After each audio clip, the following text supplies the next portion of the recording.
From humble beginnings to stardom, ang career ngayon ni Shuvi Etrata.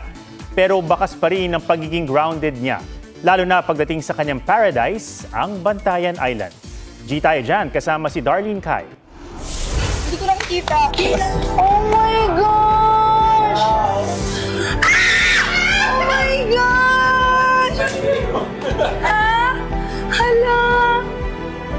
Natulala si Shuvi Etrata nang makita ang susutin niyang gown for GMA Gala. Umiyak ka? Paalala ko yung mga previous kong gala na kung saan lang ako kumukuha ng gown. Talaga naman deserve yan ng inyong island ate na proud sa kanyang humble beginnings. Ako si Shuvi Crisnay Plata. Sa kanyang malaparaisong hometown na Bantayan Island sa Cebu. Kaya di natin palalampasin ng collab virtual tour with Shuvi sa isla.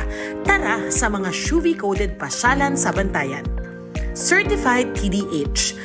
Tea o treasured ang mga makasaysayang lugar sa Madridejos kung saan perfect ang sunset viewing at masarap nilang seafood. Folks here earn a living through marine produce. D or dreamy dahil tiyak kotang-kota ka sa White Sand Beach Fantasy sa sandbar ng Kota Beach sa bayan naman ng Santa Fe. Papangarapin mo talaga ito dahil lumilitaw lang tuwing low tide. Yung, I think, one of the most famous beaches sa Cebu and one of the most beautiful as well. Idagdag pa ang Ogtong Cave pati na ang Balidbid Lagoon. Yun yung mga less traveled spots doon sa isla. H o Humble Island dahil kahit sobrang ganda ng lugar, mapagkumbaba ang mga tao at napapanatili ang kalinisan sa isla. Still have its own identity and somehow preserve what makes it special.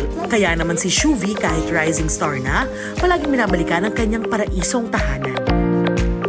Darlene Kai nagbabalita para sa GMA Integrated News.